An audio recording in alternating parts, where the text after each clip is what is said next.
네, 오늘 여의도 사사건건은 여야 중진과 함께하겠습니다.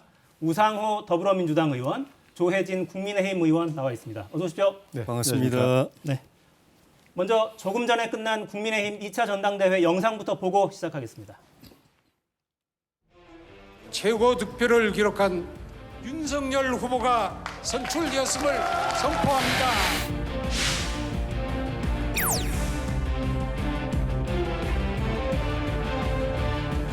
정권 교체를 열망하는 국민의 큰 지지와 격려로 여기까지 올 수 있었습니다. 이번 대선은 상식의 윤석열과 비상식의 이재명과의 싸움입니다. 합리주의자와 포퓰리스트의 싸움입니다.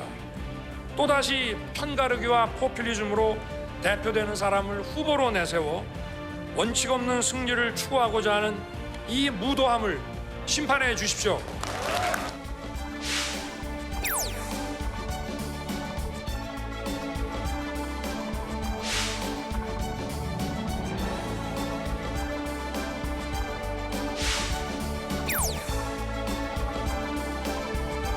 사람에 충성하지 않기 때문에 제가 오늘도 이런 말씀을 드립니다.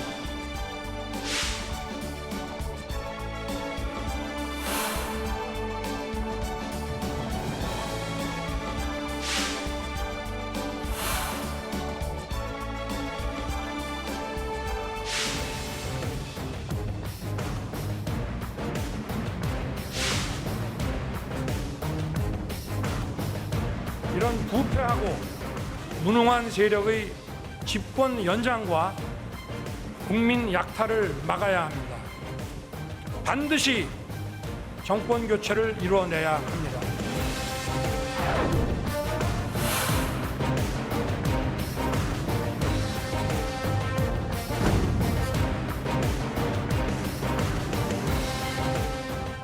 네, 적폐 수사의 상징에서 이제 야당의 대선 후보로 윤석열 전 검찰총장이 선출됐습니다. 오늘 일단 이번 경선 결과 어떻게 보십니까? 예상대로였습니까? 사실 예상이라는 건 조심스럽기 때문에 쭉 진행되어 오는 과정에서 확인하고 느낀 건 있지만은 뚜껑 열 때까지는 다 조마조마하죠. 잠 안 오죠. 그런데 어쨌든 결과는 희망한 대로 이제 됐는데 정치 신인으로서 또 당에 들어온 지 얼마 안 된 후보로서 대통령 된 걸로 생각하면은 참 대단한 건데 또 초기 시작할 때 압도적으로 앞서 있던 거 또 다른 그 타 후보들하고 격차가 컸던 거에 비하면 조금 그 사이 많이 줄었다 그렇게 느껴지네요. 예. 네. 이번 경선 결과 어떻게 평가하십니까? 여론조사상에서는 이제 홍준표 후보가 승리했고요. 당원 투표에서 윤석열 후보가 압도적으로 승리해서 이제 결과적으로 후보로 확정됐지 않습니까? 결국 민심과 당심이 일치되지 않았다. 이런 특징을 좀 보여주고 있고요. 아마 윤석열 후보 입장에서는 여론조사에서 진 것, 그러니까 민심에서 선택받지 못한 것이 상당한 부담으로 작용할 가능성이 있다. 이렇게 보여집니다. 홍준표 후보 쪽에서는 누차 그렇게 이야기했거든요. 민심을 이기는 당심은 없다. 예. 따라갈 것이다 이렇게 주장했는데 결국은 그렇게 되진 않았어요. 예. 근데 그 민심이라는 것이 그 국민의힘을 지지하는 민심이냐, 국민의힘 후보를 지지하는 그리고 나중에 국민의힘 후보를 본선에서 찍을 민심이냐 아니냐 그런 점에서 좀 계속 논란이 있고 갈등이 있었던 것 같아요. 그러니까 우리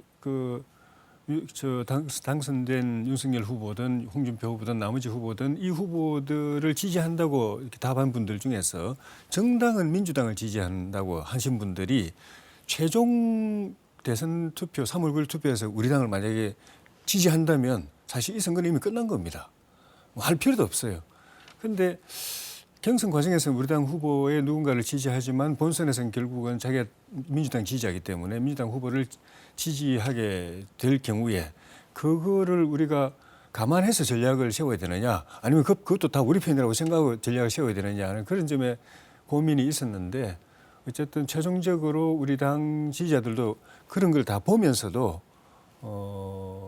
윤석열 후보를 선택한 거는 마지막까지 우리 당을 지지하고 우리 당 후보를 찍을 사람 그 민심에 주목해야 된다고 본 것 아닌가 싶네요. 네. 예. 그러니까 국민의힘 경선 이 과정을 보면 전반적으로 윤석열 후보가 압도적인 우위를 계속 보이다가 쭉 추격당하는 듯한 이런 기류였어요. 예. 홍 후보가 좀 거세게 추격이 이루어졌고 마지막에는 정말 뚜껑을 열기 전에 모르겠다는 반응까지 나왔는데 그러니까 승패를 가른 어떤 결정적인 어떤 요소는 뭐라고 보십니까? 이게 투표 결과에서도 보여집니다만은 약 70%가 넘는 국회의원과 지역위원장이 윤석열 후보를 지원했다고 하지 않습니까? 결국 조직화되어 있는 당원들의 이 조직력 이것이 이제 윤석열 후보의 승리 원인이다. 저는 그렇게 보여지죠. 조직이 결국 바람을 잠재웠다 이렇게 그렇죠. 해석을 하시는군요. 어떻습니까? 그게 굉장히 힘을 발휘했다고 봐야 될까요? 예, 그 힘을 발휘했는데 그게 그런 그 힘이 작동할 수 있는 흐름이라는 거는 우리 당원들의 정말 이 꿈에도 잊을 수 없는 그런 정권 교체 열망 이거를 윤석열 후보가 사실 살려냈거든요.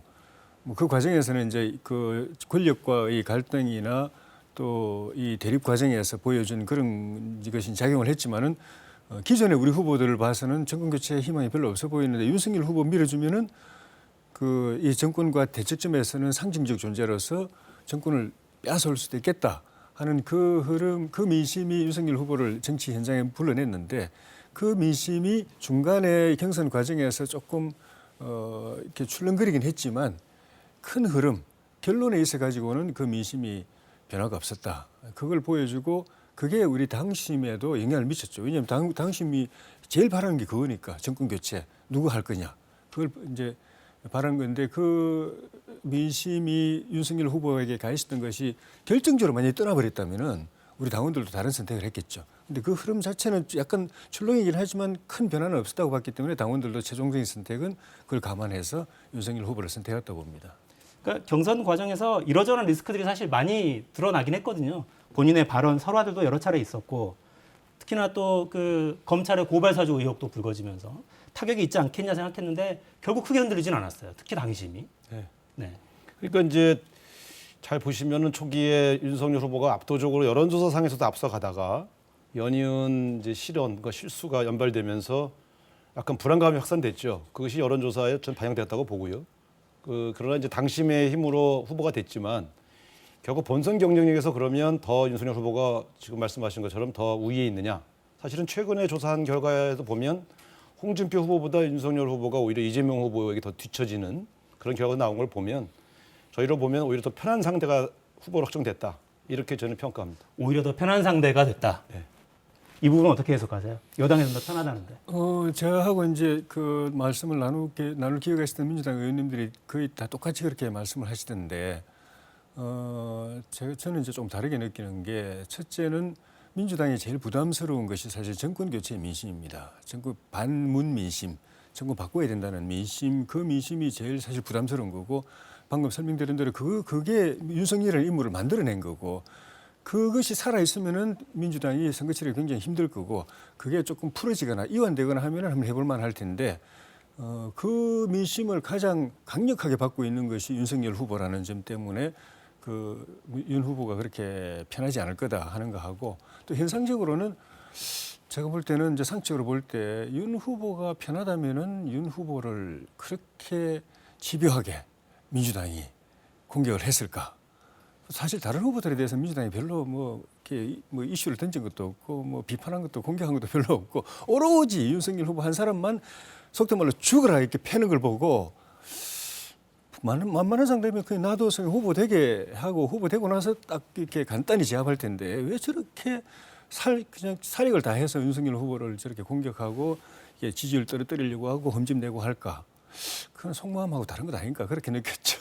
제가 답을 좀 드릴게요. 그게 이제 이렇습니다. 가령 유승민 후보나 원희룡 후보 또 상대적으로 홍준표 후보는 윤석열 후보에 비해서 흠집이 많은 후보는 아니에요. 물론 여러 가지 단점은 있으나 윤석열 후보의 적은 윤석열이다라는 말이 나올 정도로 본인이 연이은 실수와 준비 안 된 것을 드러내지 않습니까? 그래서 저희가 볼 때는 윤석열 후보만 공격하려고 한 것이 아니라 그분이 공격의 빌미를 자꾸 줘요. 그러다 보니까 공격이 그쪽으로 집중되는 측면들이 좀 있었죠. 그러니까 저는 이렇게 보면 윤석열 후보 대 이재명 후보 이런 구도는 인물 차별화가 아주 극명하게 이루어집니다. 일단 흑수저 대 금수저 이런 이 국민의 고단함을 잘 이해하기 어려운 성장 과정의 배경들도 확실하게 차이가 나고요. 또 준비된 후보와 준비 안 된 후보 이게 윤석열 후보는 사실 정치 신인이기 때문에 여러 가지 정책 비전과 내용들이 잘 준비되어 있지 않다 하는 점들도 이번에 노출되지 않았습니까? 이런 것들이 우리가 볼 때 차별, 여당의 후보와 야당의 후보가 확실하게 차별화될 때 훨씬 더 선거 캠페인이 유리합니다. 그런 측면에서 앞으로 윤석열 후보와 이재명 후보 사이에 이제 선거 캠페인이 진행되는 과정에서 이재명 후보의 장점을 더욱더 비교하면서 분석할 수 있는 그런 차별화가 확실하게 되는 후보가 됐다는 것이 저희로서는 반갑다는 것이죠. 그 준비 안 됐다는 부분은 제가 이렇게 한번 질문을 드려보고 싶은데요. 그러니까 정치에 뛰어든 지 이제 채 4개월 정도밖에 안 된 신인이기 때문에 그리고 계속 이제 검찰에서만 생활하셨고 네.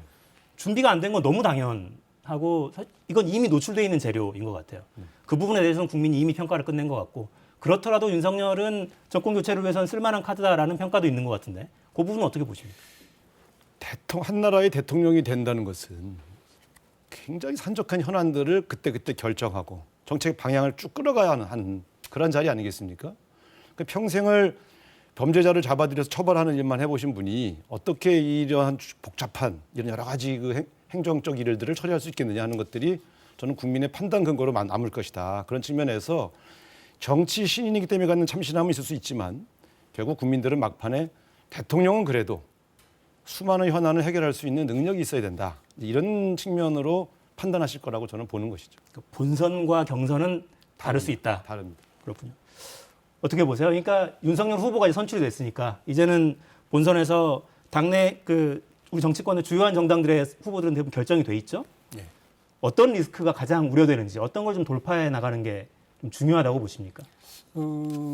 핵심은 좀 전에 말씀드린 그 정권 교체 민심이 흩어지지 않게 그걸 이제 결속시켜서 결집시켜서 계속 끌고 나가고 그걸 더 불려 가지고 우리 국민의힘 후보 그 국민의힘에 참여하지 않고 있지만 외부에 있지만 이 정권은 안 되겠다, 문재인 정권은 안 되겠다, 심판해야 된다, 바꿔야 되겠다고 하는 그런 민심, 더 욕심을 거기는 이제 반문 진보도 포함되어 있고 중도도 포함되어 있고 2030 젊은 세대도 있고 또 호남 민심도 일부 있는 것이고 더 나아가서 욕심을 낸다면은 민주당 대통령 후보 경선 과정에서 선출된 이재명 후보에 대해서 불신하고 이렇게 받아들이지 못하고 있는 민심 그까지도 우리가 다 같이 아우를 수 있으면 이제 아울러야 된다고 생각하고 그렇게 해 나가는 것이 이제 제일 핵심이고 그러면서 좀 전에 그 의원님 지금 지적하신 대로 개인 이제 정치를 처음 함으로써 오는 그런 영어로 말하는 레토릭의 문제, 표현의 문제, 정치적 언어의 문제 그런 소소한 것들이 사실 지금까지는 제대로 관리가 안 됐거든요. 그런 것들이 점수를 조금씩 까먹었는데 그런 건 결정적인 그 약점은 아니지만 가랑비에 옷 젖는다는 것처럼 그게 조금씩이지만 계속되고 반복되고 오래되면 그게 문제가 될 수도 있기 때문에 그런 것들은 이제 지금까지는 급조된 이제 캠프 중심으로 가서 실무자 중심으로 가서 제대로 관리가 안 된 부분이 있는데 이제는 당이라는 조직이 다 달라붙고 전문가들 선거 경험 있는 분들이 다 참여하기 때문에 이제부터는 체계적으로 관리가 될 걸로 봅니다. 레토릭 이야기를 하셨으니까 광주 관련한 발언, 그러니까 전두환 관련 발언으로 한번 예. 곤혹을 치렀죠. 예. 막판에 홍어준표 논란도 한번 있었고 예. 광주를 방문할 거라고 예고하긴 했는데 시점이 명시되지는 않은 것 같아요. 예. 언제쯤 가게 될까요? 정확한 건 전 뭐 장담할 수는 없는데 빠른 시일 내에 가실 것 같아요. 왜냐하면 그거는 본인의 의도는 아니었지만은 그렇게 오해될 수 있고 또 그것이 이 광주나 호남이나 또는 5.18 관련된 분들의 마음에 아픔을 줄 수도 있다. 또 그런 주기도 했다. 그리고 스스로 인정하고 빨리 풀어드려야 되겠다고 생각하고 있기 때문에 빠른 시간 안에 그런 계획을 잡으리라고 봅니다. 네, 윤석열 후보가 아마 후보로 선출된 직후에 기자회견에서 곧 방문하겠다. 1박 2일 정도 일정으로 방문하겠다는 입장을 직접 밝혔다는 소식도 지금 들어와 있습니다. 경선 과정에서는 이런 부분도 좀 지적이 됐어요. 홍준표 캠프 쪽에서 398 후보라고 지목하더라고요. 그러니까 20대부터 40대까지 지지가 좀 낮은 후보다라는 숙제도 좀 제기하던데 이 부분도 풀어가야죠. 그렇죠. 사실 특이한 현상이 그 5년 전 대선과 다르게 홍준표 후보가 젊은 층에서 인기가 있었지 않습니까? 그러니까 이제 그 요소는 분석해봐야 되겠지만 어쨌든 윤석열 후보가 젊은 층에서 그렇게 인기가 높지 않다는 것도 상당한 약점이죠. 근데 이제 이런 것들이 이번에 홍준표 후보의 관심을 가졌던 젊은 당원들이 많이 입당했다고 했는데 이분들이 저는 상당히 이탈할 가능성이 있다 이렇게 보여지고요. 윤석열 후보가 극복해야 할 많은 과제 중에 바로 이런 세대 분절, 후보의 지지층이 특정 세대에 집중되어 있는 이런 측면들이 상당히 약점으로 보여집니다.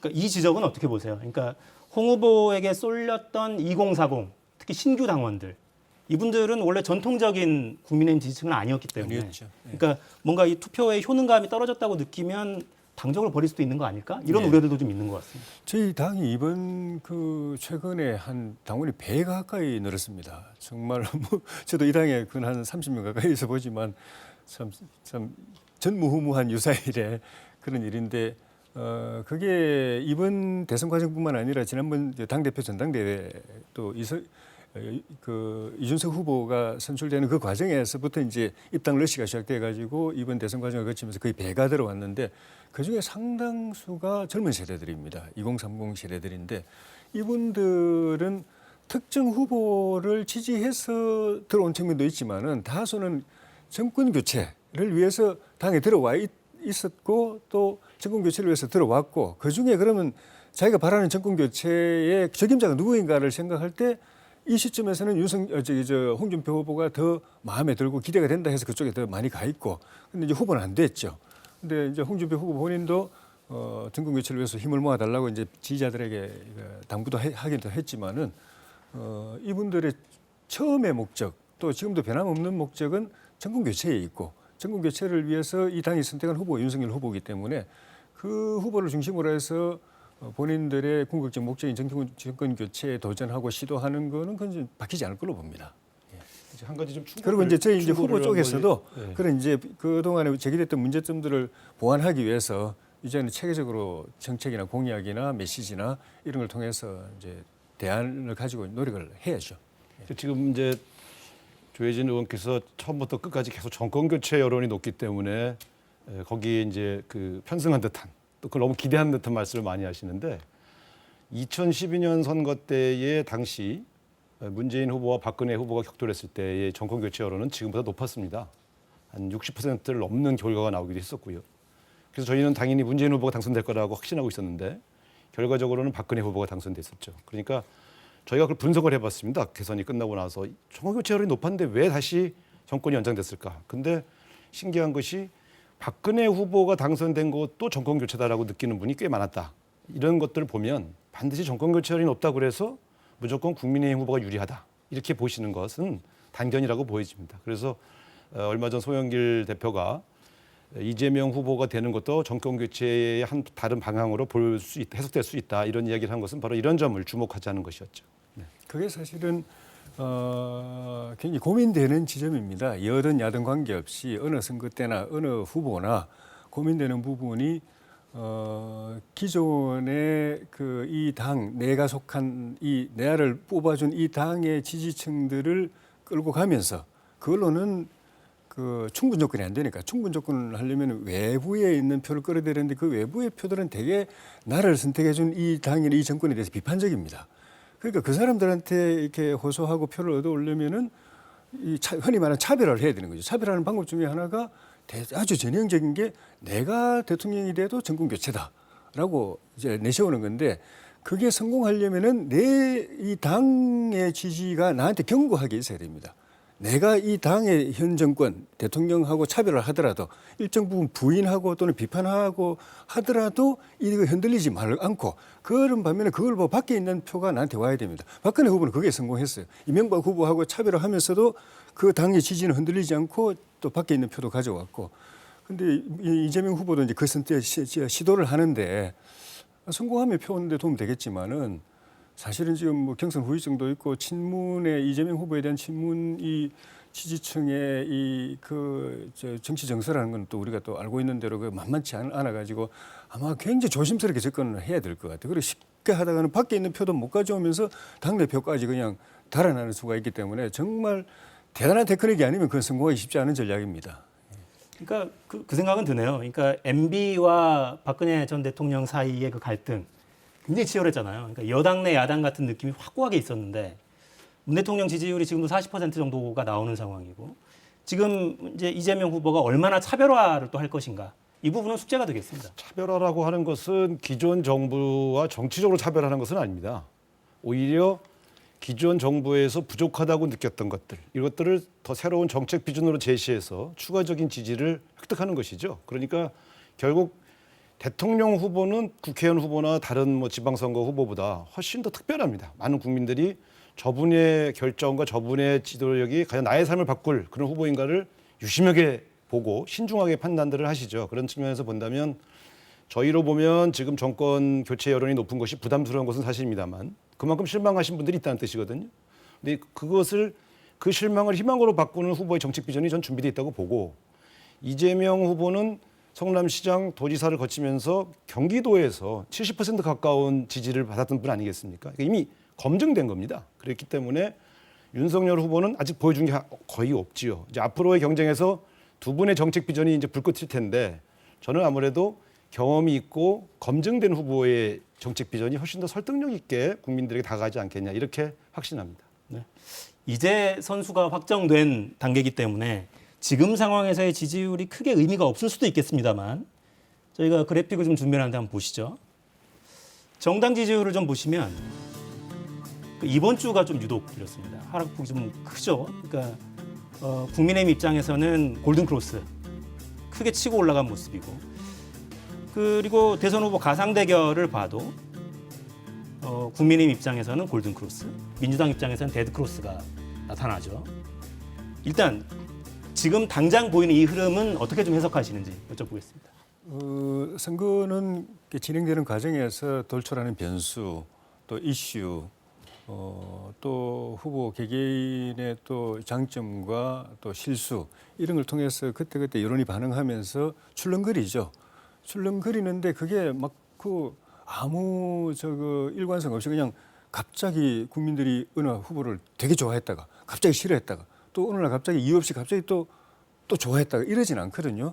마음이 들었다 안 들었다 하지만은 그래도 각 그 국민들이 자기의 정치적 선택을 위해서 쭉 지켜보면서 마음을 정리해가는 과정이어서 일정한 또 흐름이 있습니다. 그 흐름 중에 사실은 제일 중요한 것이 정권 교체의 민심. 지금 한 60, 지난번 대선 때는 한 60% 정도, 저지난번 대선 때 60% 정도였다고 그러는데 이번 대선은 그보다도 조금 더 강한 것 같아요. 얼마 전에 여론조사 어디 기사를 보니까 70%까지 갔더라고요. 70%, 하여튼 격차가 어제 참 57대 33까지 갔더라고요. 57대 33. 제가 70%라고 말한 건 대장동 특검. 그거하고 잠깐 이제 오버랩 돼가지고 정권 교체를 바라는 여론이 57%, 정권 유지를 바라는 여론이 33%. 이거는 20% 이상, 거의 더블 이상으로 가고 있는데 이게 갑자기 요 사이에 무슨 문재인 대통령이나 정권이 뭐 어마어마한 실망을 줄 일을 저지른 것도 아니고 쭉 이렇게 추세가 있는데 더 벌어지고 있다라는 것이 이건 좀 그 선거에 영향을 줄 것 같고 저희는 어쨌든 뭐 저희뿐만 아니라 투표에 참여하는 국민들은 결국은 정권을 어떻게 할 것인가, 심판할 것인가, 아니면 한 번 더 신임을 줄 것인가, 또는 새로운 대통령을 이쪽에서 뽑을 것인가, 저쪽을 뽑을 것인가, 그걸 가지고 선택하는 게 제일 핵심이죠. 나머지는 다 그걸 판단하기 위한 이제 그 자료일 뿐인데 그 흐름은 비교적 일정한 추세를 유지하고 있다. 이 추세를 그대로 우리가 반영해서 표심에 투표에 반영되도록 하면 희망이 있다. 그런 생각이 들죠. 저희가 이제 이번 여론조사 결과는 사실은 그 이전의 여론조사와 좀 특별한 상황이 하나 있었죠. 그게 뭐냐면 이제 국민의힘 경선입니다. 그래서 국민의힘 경선에 참여하기 위해 대기하고 있었던 국민의힘 지지층의 응답이 훨씬 더 높았다고 봐야죠. 그래서 이것이 일시적으로 좀 더 벌어진 것으로 보이지만 대체로 정당 지지율은 저희 당이 한 30% 초중반대 그리고 국민의힘이 30% 좀 중후반대 이렇게 유지하고 있는 것이 거의 보편적인 추세라고 보는 것이 정확하겠죠. 그러니까 전당대회 컨벤션 효과 네. 대기하고 있던 유권자들이 표심을 좀 보인 이런 거 아니겠느냐 이런 해석이네요. 그러니까 이게 자연스럽게 이번 대선이 정권 교체 민심이 반영되는 선거이길 바라는 거고 야당은. 그럼 여당은 이번 대선은 어떤 프레임으로 치르려고 하십니까? 결국은 이제 윤석열 후보와 이재명 후보의 인물 대결, 그리고 정책 비전 대결로 가져가야 되겠죠. 그래서 이재명 후보는 뭔가 한담을 하는 사람이구나. 저 사람은 뭔가 우리 삶을 바꿔주겠구나라는 희망을 내는 그런 캠페인이 된다면 저는 충분히 해볼 만한 선거다 이렇게 보고 있고요. 이 정권 교체 여론이 높은 것은 분명히 우리에게는 리스크입니다. 그렇기 때문에 그것을 그 국민들의 그런 아픈 마음에 대해서 겸손하고 겸허하게 접근하고 반성할 것은 반성하고 또 죄송스러운 건 죄송스럽다고 고백하면서 그러나 이재명 후보가 갖고 있는 정책 비전으로 그 부족함을 다시 변화시키겠다고 하는 호소를 아마 드리게 될 것입니다. 대선 후보가 먼저 확정돼서 그런지 정책 이야기를 계속 이제 하고 있어요. 손실보상 확대 이야기도 계속 제기하고 있고 이재명 후보가 재난지원금 추가 지급 이야기도 계속 하고 있죠. 근데 오늘은 이런 표현도 했더라고요. 재정 당국의 반대가 예상되지만 쉽게 물러서거나 타협하지 않겠다. 여당 내 야당 이런 걸 하겠다는 겁니까? 이재명 후보는 사실은 성남시장 시절부터 박근혜 정부와 싸워가면서 자기의 소신을 관철해왔던 사람이죠. 또 경기도지사 시절에도 이 주장은 일관된 주장이었습니다. 그래서 본인이 갖고 있는 고단한 국민들의 삶을 국가가 어떻게 도와줄 것인가에 대한 본인의 소신을 계속해서 피력하고 있는 것이고요. 저는 일부 우리 기존 정부와 견해가 다른 문제가 있다 하더라도 그 후보의 소신이 계속 피력되는 것은 좋은 일이라고 생각합니다. 야당에서는 포퓰리즘이라고 거세게 비판하시더라고요. 예, 뭐 지금까지 해온 게 전반적으로 그런 거고, 그러니까 그리고 기본적인 원론적으로 보면은 인물론이 당연히 이제 중요하고, 그런데 다수 국민들이 이미 국민 본인이 5천만 국민 본인이 너무 맨파워가 뛰어납니다. 쉬운 용어로 하면 국민 개개인이 너무 똑똑합니다. 너무 많이 알고. 정치인들이라고 해서 대통령이라고 해서 가만히 이야기하는 거 듣고 보면은 자기보다 뭐 대단히 많은 것 같지, 많이 하는 것 같지도 않고 무엇보다도 자기보다도 정확하게 판단하는 것 같지 않고 자기는 국민은 한 발 물러서서 보니까 다 보이는데 대통령이라는 사람은 오히려 더 잘 못 보는 것 같고 답답하고 그런 시대에 이미 살고 있는 겁니다. 그러니까 대통령 한 사람이 아무리 이미 그런 출중한 탁월한 인물도 잘 안 나오지만은 뛰어나다고 그래도 이 대한민국이라는 나라, 이렇게 똑똑한 5천만 국민의 나라를 끌고 가기 위해서는 그 개개인의 능력이라는 것은 사실 별 차이 없고 이 똑똑한 국민들을 어떻게 하나로 결집하고 그 중에서도 유능한 인재들, 에이스들, 엘리트들, 훌륭한 사람들을 이렇게 다 국정에 참여시켜 가지고 그리 드림팀을 만들어서 끌고 가느냐, 그럴 만한 리더십이 있느냐, 그럴 만한 열린 마음이 있느냐, 그걸 보는 겁니다. 그 점에 있어 가지고는 저는 이재명 후보가 지금 이제 문재인 대통령에 대해서도 그 점에서 국민들이 굉장히 실망했지만은 이재명 후보는 더 그런 측면이 좀 강하지 않나 그런 생각이 들고, 그리고 이재명 후보가 잘한다고 이야기했던 것들이 우리 당에서 거꾸로 뭐라고 했냐면 이재명 후보 본인의 캐치프레이즈가 이재명이 했습니다. 제가 했습니다. 그걸 갖다가 우리는 거꾸로 이재명이 다 했습니다. 왜 그런 말 하는지 아시겠습니까? 자기가 자랑하고 잘했다고 했던 것들이 지금 거꾸로 엄청난 리스크가 지금 되어버린 거예요. 우리 윤석열 후보는 좀 전에 말씀드리겠지만 소소한 것들이 사실은 좀 부담스러워. 소소한 말실수나 이런 것 때문에 가랑비에 옷 젖다가 진짜 옷 다 젖는 것 아닌가 하는 그런 염려를 일으키는 분이지만 이미 저분은 대장동부터 해가지고 너무나 많은 것들이 발목을 콱 쥐고 있어가지고 대장동만 하더라도 수사를 하면 검찰이 제대로 수사하면은 유사일에 처음으로 대통령 후보가 여당 대통령 후보가 포토라인에 서는 상황이 올 수가 있고 안 하면 안 하는 대로 더 무슨 특검 조사를 받아야 될 수도 있고 특검도 끝까지 막아내고 제지하면 그게 또 결국 표심으로 갑니다. 그래서 인물 대결에 있어도 우리 윤석열 후보 저는 훨씬 더 낫다고 봐요. 네. 글쎄 제가 볼 때는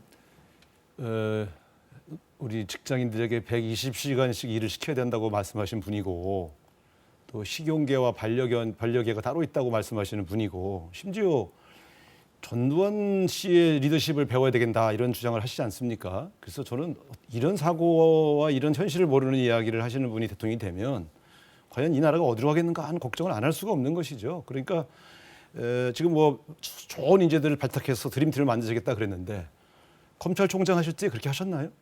자기 말만 듣는 휘하에 아주 그 조폭 부하 같은 검사 몇 명은 딱 끼고 그 사람들만이 똘똘 뭉친 검찰을 유지했지 않습니까? 그런 리더십을 보더라도 저는 말은 멋있게 할 수 있지만 사람은 바뀌지 않는 겁니다. 그렇기 때문에 그래서 그분이 어떤 행보를 걸어왔는가, 그분이 어떤 철학의 주장을 하시는가를 유심히 보는 것이죠. 그게 다 검증 아니겠어요? 저는 그런 면에서 본다면 짧은 시간, 이제 124일 남았는데요.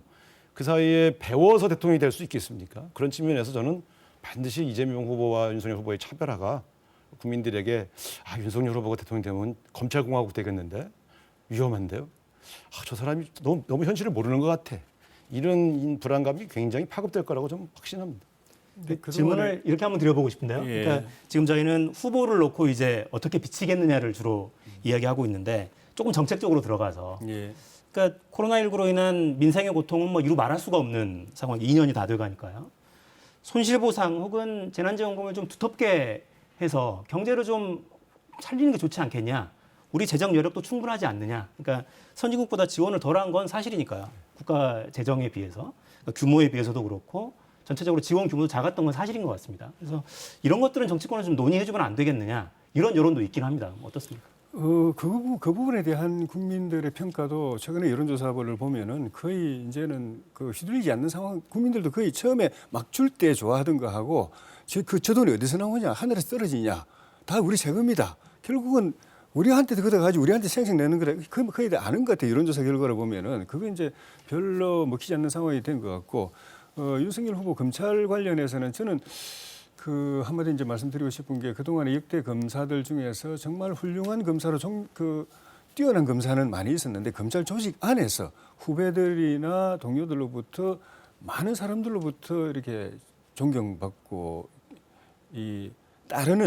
후배들이 따르는 검사는 그렇게 많이 못 봤어요. 그거는 뭐 검찰사에 이미 몇 명 이름 쭉 나옵니다. 그 중에 대표적인 분이 이제 윤석열 검사였다는 점에서 저는 그 리더십이 검찰 안에서도 이미 만들어졌다라는 생각이 들고 검찰을 누구보다 잘 알기 때문에 뭘 바꿔야 된다는 것도 가장 잘 알고 그런 점에서 정치적인 목적으로 검찰을 이래저래 막 그냥 칼질하는 게 아니라 제대로 검찰이 대한민국의 국가의 국민에게 필요한 조직으로 만들어낼 분도 결국 저분밖에 없다는 생각이 들고 지금 뭐 재난지원금하고 손실보상 이것도 진작에 일찍부터 문재인 정부에 대해서 많은 국민, 언론, 야당 이런 분들이 재난지원금이니까 재난을 당한 사람들을 도와줘라. 피 같은 국민들 세금 걷어가지고 쓸 것 같으면 정말 안 걷어갔으면 우리가 알뜰하게 쓸 텐데 걷어갔으니까 그보다 더 잘 써야 될 거 아니냐. 그거는 말 그대로 재난 당한 사람들, 피해 입은 사람들에게 고통을 그걸 좀 들어줄 수 있는 쪽으로 쓰라고 그랬는데 그거는 안 하고 다 줬지 않습니까? 다 주는 이유는 그 한 사람 한 사람 표 때문에 그런 거거든요, 결국은. 그래서 지금 그거를 극복해야 되는 시점인데 국민들이 왜냐하면 다 알아버렸기 때문에. 그래서 이재명 후보가 뭔가 차별성을 발휘하려면은 난 그렇게 안 하겠다. 진짜 고통받는 사람들에게 제대로 지원하도록 하겠다 하고 바꿔야 가야 되는데 그게 한술 더 떠요. 청와대가 정부가 하지 말라고 말리는 것도 한술 더 뜨는 걸 보고서 오늘 우리 윤석열 후보가 포퓰리스트라고 이야기했는데 차별화라는 이야기까지 이제 홍준표 후보가 이제 이야기를 하셨는데 핀트를 방향을 잘못 잡으신 것 같아요. 그렇게 해서 표심 얻을 수 있는 시기가 이미 안 왔는데 국민들이 알아버렸는데 빨리 바꾸셔야 될 것 같아요. 그거는. 코로나 위기로 인한 고통은 일부 계층만 입은 것이 아닙니다. 전 국민이 힘들어하고 계시죠. 그렇기 때문에 경제를 활성화하기 위해서라도 소비를 진작하게 한 진작책이면서 위로금의 성격으로 전 국민에게 지불해 드린 것이고요. 지금 이 방송을 보시는 자영업자들도 이제 일부 손실보상금 받으신 분들도 액수가 너무 적다. 우리가 입은 피해에 비해서 너무 적다. 그동안 은행빚을 내서 임대료 내면서 여기까지 왔는데 좀 더 줄 수 없냐 이런 안타까움들이 있거든요. 물론 국가의 재정 여력이 허락하는 한에서 해야 되겠지만 지금 당장 고통받는 분들은 현실의 문제 아니겠어요? 그래서 이재명 후보가 이런 어려움을 겪는 국민들의 고통을 누구보다 잘 이해하고 공감하기 때문에 국가가 조금 어렵더라도 가계부채가 늘어나는 것보다는 국가부채가 늘어나는 게 낫지 않겠느냐 하는 정도로 호소하고 있는 거 아니겠어요? 그래서 이번 예산 국회에서 여야가 머리를 맞대고 어느 정도의 재정 여력 속에서 우리가 더 추가 지원할 거냐는 것을 논의해 주시면 그게 여야의 문제는 아니지 않습니까? 그래서 전 국민, 코로나로 인해서 고통받고 있는 전 국민에게 국가가 있다. 당신 옆에 힘들어하지 말고 비록 적은 돈이지만 이 돈을 가지고 용기를 내십시오라고 주는 것도 의미가 있다고 봅니다. 전 세계가 다 하고 있는데 왜 유독 우리나라가 더 이렇게 야박한지 왜 야당이 이렇게 야박한지 참 알 수가 없어요. 저는 문재인 대통령 정부가 하도 정말 이거 뭐 귀 닫고 눈 닫고 말해도 그냥 무시하고 그렇게 하길래 제가 법안을 냈어요. 중앙정부든 지자체장이든 선거 앞두고 몇 개월 전에 그런 식으로 막 그냥 예산 풀어가지고 사실상 선거운동하는 거는 금지시키고 처벌받게 왜냐하면은 그 돈이라는 거는 예를 들면 제가 민주당 후보다, 민주당 정부고 민주당 후보다, 민주당을 지지하는 사람들이 낸 세금 가지고 그렇게 해도 사실 그건 안 맞은 건데, 세금은 국민의힘 지지하는 사람들도 내는 세금이고, 민주당 지지 싫어하고 문재인 정권 싫어하고 정권 심판해야 되고 정권 바뀌어야 되겠다고 하는 사람들한테도 똑같이 세금 걷어갑니다. 그 세금 걷어가가지고 그 정권의 선거를 위해서 쓴다고 한다면 이거는 정치적 배임이고 정치적 횡령입니다. 범죄입니다. 그거를 다른 방식으로 포장할 뿐이지, 그거는 뭐 지자체도 마찬가지고, 지자체 주민들이 그 지자체장 지지하는 사람들만이 아닌데, 지방세 같은 경우에는 자기를 싫어하고 안 찍었고 바꿔야 된다고 생각하는 사람들 세금까지 다 들어가 있는데, 그거 가지고 온갖 상품권이가 뭐다 해가지고 선거 앞두고 아예 선거와 관계없이 꼭 필요할 때 쓰는 건 상관없습니다. 선거 앞두고는 명백해요. 그건 선거 운동이고, 그리고 효과 있어요. 가보면은. 지역 주민들 보면은 거기 보면은 이 상품권 이런 데다가 그 지자체 이름이 딱 있거든요. 아유, 군수님 감사합니다. 시장님 감사합니다. 이런 현장에서 제가 봐요. 그러니까 그 유혹을 못 떨쳐가지고 막 뿌립니다. 그건 범죄예요. 근데 이 선거에 너무 선거 얘기하시는데, 국민의 고통은 선거와 무관하게 계속 발생하고 있거든요.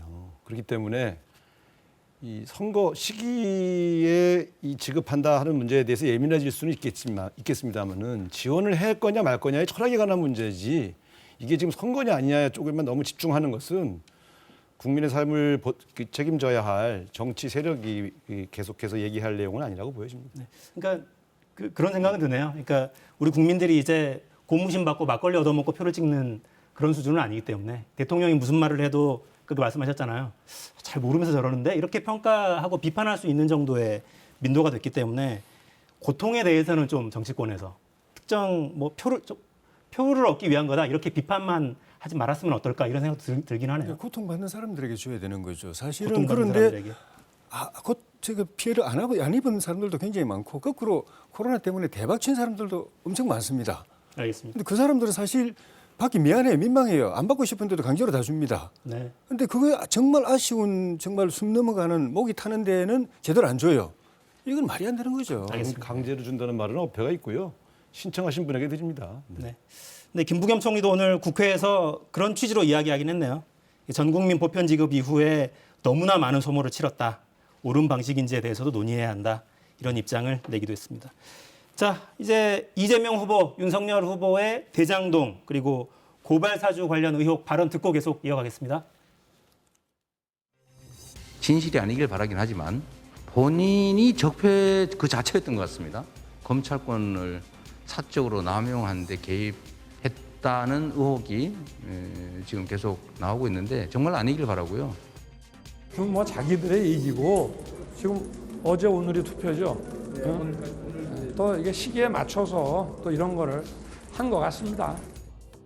우리나라 역대 선거 있고 어떤 후보자 중에서도 도대체 국민들의 재산을 이렇게 약탈하고 특정인에게 이렇게 어마어마한 부를 몰아준, 도대체 이런 사람이 대통령 후보에 나오고 집권 여당의 이런 반민주적, 이런 독재적 그 의사결정은 나라 전체를 흔듭니다. 화천대유의 실제 소유자들은 옛날에 LH가 포기하기도 전에 이미 땅을 계약해서 수백억을 썼던 그 집단들이었는데, 이 집단들이 지금 보니까 무슨 원유철, 곽상도 이런 국힘 세력들하고 연관이 있다는 거 아닙니까? 제가 단언하지만 저는 1원도 받은 일도 없을 뿐만 아니라. 네, 이거 뭐 논란이 계속되고 있는데, 어제 오늘 계속 나오는 기사는 이재명 후보 쪽이 조금 더 불리해 보이긴 합니다. 그러니까 최측근 정진상 부실장이 압수수색 직전에 유동규 씨와 통화한 사실이 확인이 됐고, 본인이 직접 시인을 했죠. 그러니까 일단 지금 이 상황이 구체적으로 이재명 후보 쪽을 겨눠야 하는 상황이라고 보십니까? 정상적으로 수사하면 됩니다. 이거는 뭐 사건의 직접적으로 제가 알만한 위치에 있지도 않은 제가 봐도, 일반인들이 봐도 이 사건은 뭐 명백하고 뭐 이미 다 뭐 알만한 사안인데, 이제 길을 쓰고 죽을 힘을 다해서 이제 막고 있는 거죠.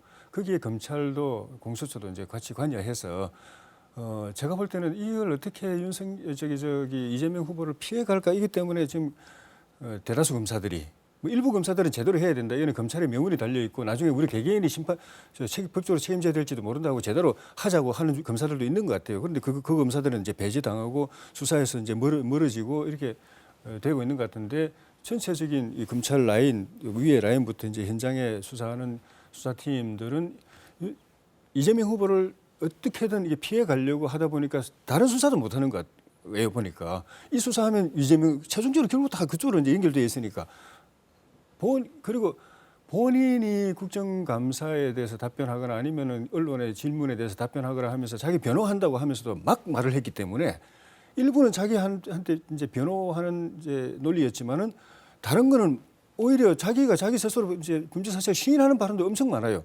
그 발언만 가지고 수사에도 이미 다 나오는데 그래서 저는 그렇더라도 수사를 전혀 안 하고 가만히 있을 수가 없기 때문에 좀 전에 뭐 정진상 씨 이야기도 있었지만 조금씩 그냥 면피성으로 그냥 조금씩만 수사해도 막 나오니까 이렇게 가면은 제가 볼 때는 그 이재명 후보가 후보 지위를 유지할 수 있을까 그런 생각도 듭니다. 알겠습니다. 시간이 다 돼서 요 사안과 관련한 반론을 듣지는 못할 것 같고 네.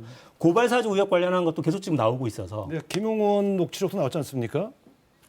뉴스버스라는 그 언론에서 그 예전에 김용원과 통화한 내용을 보면 그거는 검찰 쪽의 입장을 반영해서 내가 전달한 것 같다. 이런 식으로 얘기를 했단 말이죠. 그거 시인한 거 아니겠어요? 그러니까 고발장 혹은 고발과 관련되어 있는 여러 가지 부탁을 검찰 쪽의 입장을 들어서 내가 한 것 같다라는 얘기를 했으면 이건 사실 범죄 사실을 고백한 것이죠. 그렇기 때문에 저는 이 문제에 대해서는 결국 윤석열 총장의 친인척에 관련된 공격을 하고 있는 여권 성향의 정치인들을 고발해서 입을 닫게 하겠다는 취지 아니었습니까? 그렇기 때문에 이 문제에 대해서 윤석열 후보가 이제는 진실을 좀 밝혀야 된다고 봅니다. 네, 이제 시간이 다 돼서 간략하게 코멘트 하나씩만 듣고 좀 넘어갔으면 좋겠습니다.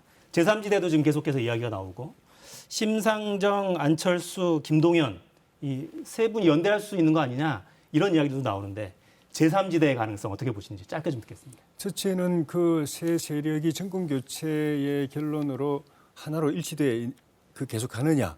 두 번째는 정권 교체 대안을 물론 이제 자기들 중에 대안이 나오면 그쪽으로 뭉치면 되죠. 고민할 것도 없습니다. 그런데 안 될 경우에 정권 교체의 대안이 현실적으로 국민의힘 윤석열 후보일 때 그 정권 교체 이걸 갖다 계속 끌고 갈 거냐. 하면은 윤석열 후보 국민의힘하고 이제 그 후보 단일화를 해야 되거든요. 이제 그게 변수인데 정의당은 워낙 이제 독립적인 그 노선이 있기 때문에 쉽지 않겠지만은 안철수 후보, 김동연 후보에 대해서는 우리 저희 당에서야 또 지금 현재는 이제 여러 가지 이견들이 있는데 저는 우리가 그 여야 이 대선 구도가 박빙일 때는 그래서 안철수 후보나 그런 제3지대가 캐스팅 보트가 될 수 있을 때는 당연히 끌어가야 되고 그다음에 그분이 이제 그분들이 정권 교체를 원한다는 거 전제로 해서 민주당 재집권을 원한다면 뭐 이야기할 것도 없고 정권 교체를 원한다고 지금 보기 때문에 그렇지 않고 설령 우리가 압도적으로 앞서가지고 선거를 편하게 이길 수 있다는 구도가 온다고 해도 저는 정권 교체를 바라고 다음 정권에서 새로운 대한민국을 바라는 그 마음들이 그분들한테 있다면 같이 해야 된다고 봅니다. 기승전 정권 교체입니다. 오늘. 네. 안철수 후보는 사실상 국민의힘과 합당까지 시도했던 분이기 때문에 제3지대 후보라고 보기는 어렵습니다. 제2의 보수 후보로 보는 게 맞고요. 그러나 이제 저분과의 단일화를 과거에 우리가 시도해본 경험이 있는 경험으로 보면 윤석열 후보가 굉장히 고통을 받으실 거다. 저는 그렇게 예측을 하고요. 정의당은 한 번도 대선에서 다른 당과 연대하거나 후보 단일화를 한 적이 없습니다. 독자성을 강조하셨죠. 이번에도 아마 그렇게 갈 것으로 보여지고요. 그렇기 때문에 이번 선거는 제3지대 후보가 그렇게 유력한 선거판을 뒤흔들 정도의 그런 선거는 아닌 것 같다. 이렇게 보는 것이 정확하지 않겠나 싶습니다. 네. 민생과 정책 이것들을 중심에 놓고 선거가 앞으로 좀 진행됐으면 좋겠다는 바람도 가져봅니다. 지금까지 조혜진, 우상호 의원과 함께했습니다. 고맙습니다. 네, 고맙습니다.